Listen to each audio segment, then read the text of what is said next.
In the 19th century, a large number of Europeans or people of European descent looked around them and saw a world utterly dominated by white people. And they drew certain conclusions about this. It seemed to them unarguable that white people are superior to non-white people in every conceivable way.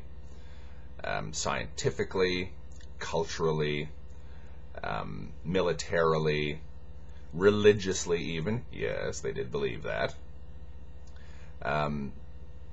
Every possible means that they used as a litmus test to judge whether or not one civilization was better than another inevitably pointed to their total superiority over all non-white people. And they drew certain conclusions from this, i.e. that it's the natural order of things that white people should dominate non-white people, and the best thing for us to do, it's in their own interest, is to rule them with something of an iron hand, or at least a firm hand. Read Rudyard Kipling and you'll see what I mean. He's one of my favorite poets, but I'm not blind to what he was.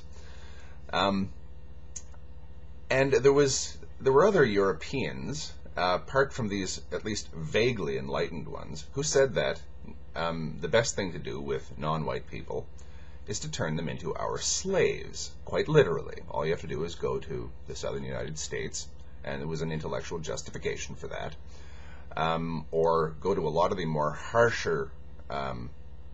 harshly ruled colonies, such as sub-Saharan Africa, Latin America, and you'll note that these people lived little better than slaves and were subject to genocide if they got a little bit too, shall we say, uppity.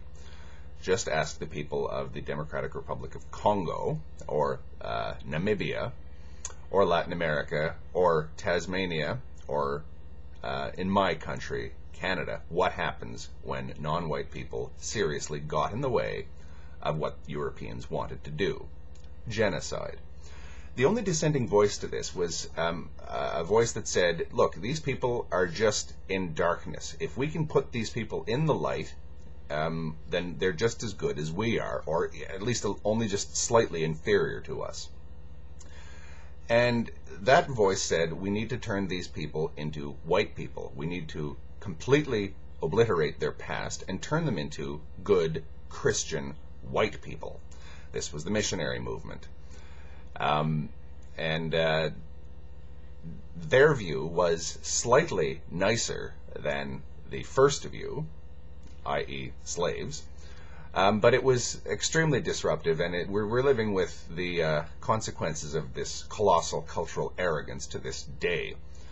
In most well-ruled colonial governments, colonial territories, the colonial authorities prevented missionaries from proselytizing among the subjects. You'll note in all of the French colonies in the Islamic world, this was completely forbidden. This was totally forbidden in British-ruled India, because they knew that these people were extremely disruptive to the social order, and that was the one thing that their subjects in India or the Islamic world would not tolerate. If you leave their religion alone and their social system alone, they're much easier to govern than when you suddenly decide that you're going to change everything about them. People will resist this vehemently. And we know the verdict that history has passed upon these missionaries.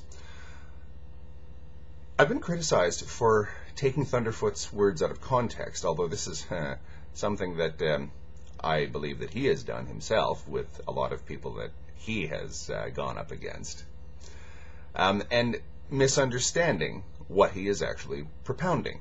It looks to me as though he is saying, if I go by what these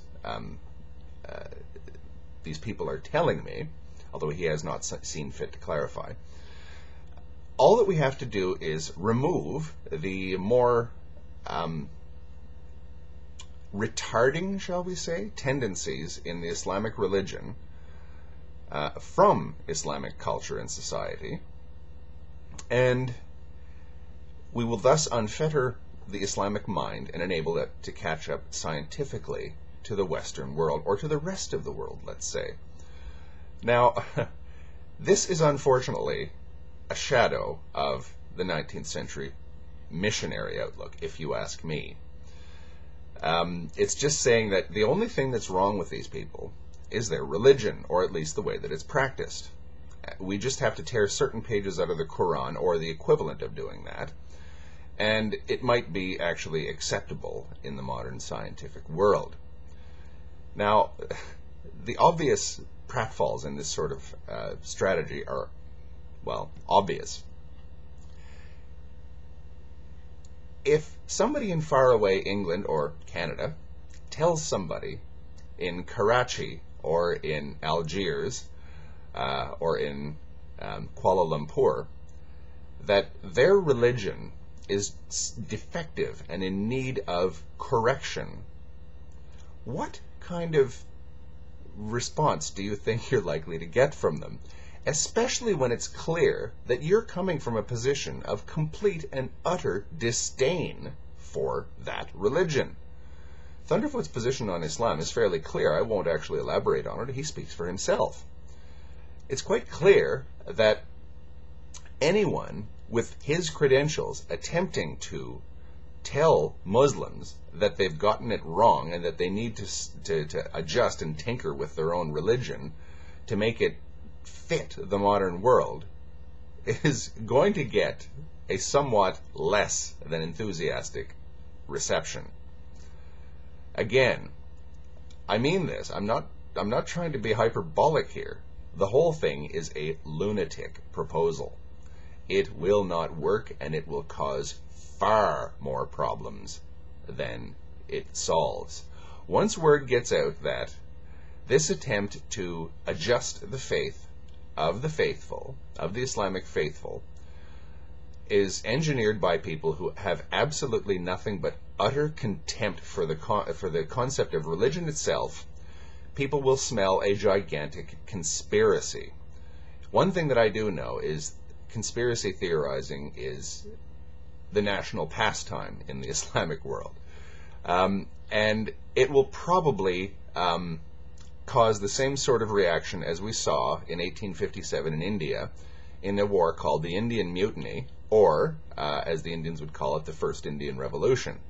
Or there's the Chinese equivalent, the Boxer Rebellion, where people just savagely turned upon everything Western, everything European, because they couldn't stand the fact that these arrogant Europeans were telling them that they had gotten it wrong and that everything about them is wrong and they need to be adjusted to fit the modern world. That's just basic human psychology.